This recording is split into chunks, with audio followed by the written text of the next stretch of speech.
जब वजीर आजम साहब खुद वायलेंस की दावतें दे रहे हैं, खुद 10 लाख लोगों के दावे कर रहे हैं और कह रहे हैं कि नहीं छोड़ूंगा मैं किसी को, उसका नीचे नतीजा यही होगा। कि आप फिर मौजूदा क्राइसिस का हल क्या देख रहे हैं? क्या किसी तीसरी कुव्वत के लिए रास्ता हमवार हो रहा है? क्योंकि लोग बहुत ये कह रहे हैं कि अगर ये सूरत हाल तसादुम एनार्की की तरफ गई तो फिर ये ना हो कि सबका ही बोरिया बिस्तर गोल हो जाए। कायरा साहब, आज जो कुछ सिंध हाउस में हुआ, पीटीआई के कारकुनान बशमूल 2 उनके एमएनएज वहां गए, जिस तरह सिंध हाउस का दरवाजा तोड़ा। जाहिर है जो सूबाई हाउसेज होते हैं वो एक टेरिटरी होती है, वो एक अलग से देखे ना, सूबा ही होता है जिसकी सारी सिक्योरिटी उस सूबे की जिम्मेदारी होती है, सारा कंट्रोल होता है। आज जो कुछ हुआ, आपको लगता है कि इसके पीछे हुकूमत है? क्योंकि हुकूमत तो कह रही है कि हम लोग तो तशद्दुद को बिल्कुल प्रोवोक नहीं करते हैं, हम अदम तशद्दुद की सियासत पर बिलीव रखते हैं। तो इतने कारकुनान का वहां पर उमड़ कर आना और इस तरह तोड़फोड़ करना, कौन जिम्मेदार है इसका? देखिए, पहली गुजारिश ये है कि वजीर आजम साहब खुद अपने मुखालिफिन को, किसी को बंदूक के निशाने पर रखे हुए हैं, किसी को ड्रोन अटैक में मारना चाहते हैं, किसी को पता नहीं क्या क्या, उनके अज़ाइम क्या है। वो सरेआम धमकियां दे रहे हैं कि जो मैं इनके साथ सलूक करूंगा इनकी नस्लें याद करेंगी। छुप के तो नहीं ना, किसी कमरे में बैठ के नहीं, जलसों में खड़े होकर सारे मीडिया के सामने, सारी दुनिया के सामने, पाकिस्तान के सामने नहीं, खुल के धमकियां दे रहे हैं।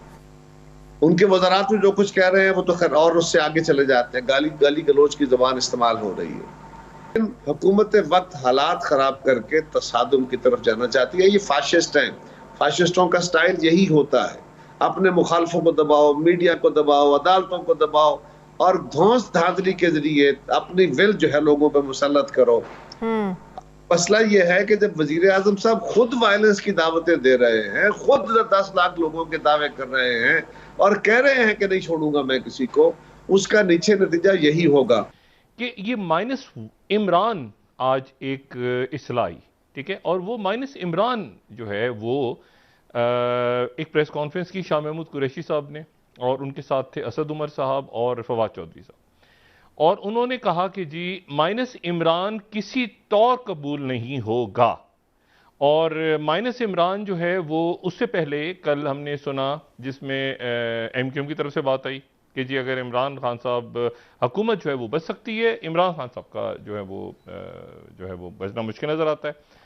यानी माइनस इमरान एक फार्मूला चल रहा था। फिर दिन में आज ये हुआ कि वज़ीर आज़म साहब ने भी जो इजलास किया उसमें भी उन्होंने कहा कि माइनस इमरान जो है वो किसी तौर पे काबिल कबूल नहीं होगा। और ये जो वज़रा है उन्होंने भी कहा कि जी इमरान खान, तो सवाल ये है कि एक माइनस इमरान फार्मूला चला, अच्छा ये माइनस इमरान फार्मूला जो है अगर ये चला तो फिर सवाल ये है कि अगर इमरान खान को असेंबली में आप कहते हैं कि इमरान खान नहीं होंगे वज़ीर आज़म, तो फिर इमरान खान की जगह पीटीआई के कौन से लोग होंगे? क्या पीटीआई के लोग होंगे या अपोजिशन के लोग होंगे? ये एक बड़ा सवाल खड़ा हो रहा है, ठीक है, ये बहुत इंपॉर्टेंट सवाल है कि वज़ीर आज़म इस्तीफा दे दें तो हुकूमत बच सकती है। कि आप फिर मौजूदा क्राइसिस का हल क्या देख रहे हैं? क्या किसी तीसरी कुव्वत के लिए रास्ता हमवार हो रहा है? क्योंकि लोग बहुत ये कह रहे हैं कि अगर ये सूरत हाल तसादुम एनार्की की तरफ गई तो फिर ये ना हो कि सबका ही बोरिया बिस्तर गोल हो जाए। देखिए, तलखी इतनी है, आप यकीन करें कि इतनी ज्यादा तलखी है कि आपने देखा होगा कि गालियां तक आ रही हैं मीडिया पे, गालियां, और प्राइवेट निजी महफिलों में तो बहुत ज्यादा। और मतलब यहाँ पे ये मैं नहीं जानता कि ये पंजाब से जब मुस्लिम लीग मरीम नवाज साहबा वहाँ से आएंगी, और उससे पहले जो है वो यहाँ पे मौजूद हैं अंसारुल इस्लाम के बेशुमार लोग, मदारिस बेशुमार यहाँ पे मौजूद हैं इस्लामाबाद में, और मौलाना फजलुर रहमान साहब यहाँ मौजूद हैं। मतलब ये तसादुम की तरफ मामला जाना नहीं चाहिए, लेकिन जो लबो लहजा है ना सबका इस वक्त, जैसे आज राना सनाउल्लाह साहब ने कहा कि जी हमारे भी लोग तैयार हैं अपने अपने इलाकों में, अगर हमारे किसी कारकुन पे कुछ हुआ तो उनके घरों पे हम दावे बोलेंगे। तो ये जो मामला, इसी तरह से उन्होंने पीटीआई के लोगों ने कहा कि हम भी, और आज हुआ भी, 2-3 लोग जो कल गए थे पीटीआई के पीपल्स पार्टी सिंध हाउस में, उनके घरों पे भी हुआ, मुजाहरे वगैरह किए पीटीआई के लोगों ने। तो ये मामला जो है ऑलरेडी सड़कों पे है, ठीक। ये सड़कों पे मामला ऑलरेडी है, पार्लियामेंट में जाने से पहले ही सड़कों पे है, अगर आप देखें ना। वीडियो को अंत तक देखने के लिए धन्यवाद।